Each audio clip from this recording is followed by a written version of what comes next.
Welcome to the world of the Olympics, where the stakes are high, the athletes are legends, and the myths are completely insane. Today, we're diving deep into some of the craziest Olympic stories you've ever heard. Get ready to separate fact from fiction as we bust these myths wide open.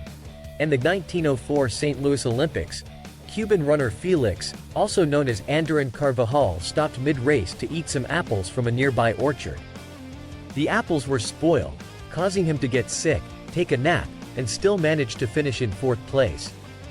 Believe it or not, this one's true. Andorran Carvajal, a postman who funded his trip to the Olympics by running across Cuba, showed up at the 1904 marathon with little preparation.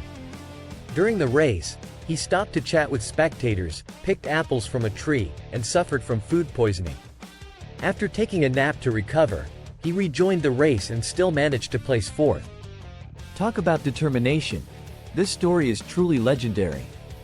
There was an Olympic gold medalist who won without anyone knowing his name. He just showed up, won, and disappeared. Believe it or not, this is partially true. In the 1900 Paris Olympics, there was an athlete in the rowing competition, only known as the mystery rower. The story goes that his team needed a coxswain, so they grabbed a random kid from the crowd. The team won, but the boy's name remains unknown to this day. Imagine your Olympic glory being just a fluke of luck, and no one even knows who you are.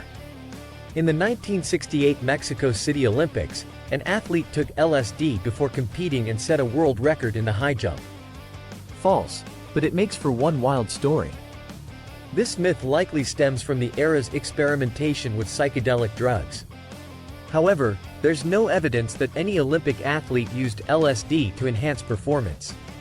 What actually happened was that American athlete Dick Fosbury revolutionized the high jump with his Fosbury flop, a technique that looked so strange, people thought he must have been on something.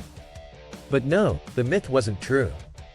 In the 1908 London Olympics, a pole vaulter's pole snapped, and the athlete was impaled by the broken pieces. This is definitely false and straight out of a horror movie. While pole vaulting is dangerous, and accidents have happened, no one has ever been impaled by their own pole in Olympic history. The worst injuries have involved falls or collisions with a bar, not something out of a slasher flick. A basketball team won gold in the Paralympics, without actually being disabled. True, and it's one of the biggest scandals in Paralympic history. In the 2000 Sydney Paralympics, Spain's intellectual disability basketball team was found to have 10 out of 12 players who were not disabled. They were stripped of their gold medals after the deception was uncovered. It's a shocking story of fraud that still stuns sports fans today. The marathon distance was changed because a British princess in the royal family wanted to watch the race from her palace window. Surprisingly, this one is true. The marathon distance was set at 26.2 miles during the 1908 London Olympics so that the race could start at Windsor Castle and finish in front of the Royal Box at the Olympic Stadium. The extra 0.2 miles became the standard distance for marathons worldwide, all thanks to royal spectatorship. So there you have it, some of the wildest, weirdest, and most unbelievable stories from Olympic history. Whether they're true, false, or somewhere in between, one thing's for sure. The Olympics are full of drama, excitement, and unforgettable moments. Which myth shocked you the most? Smash the notification bell, and don't forget to like and subscribe for more crazy sports stories. See you next time.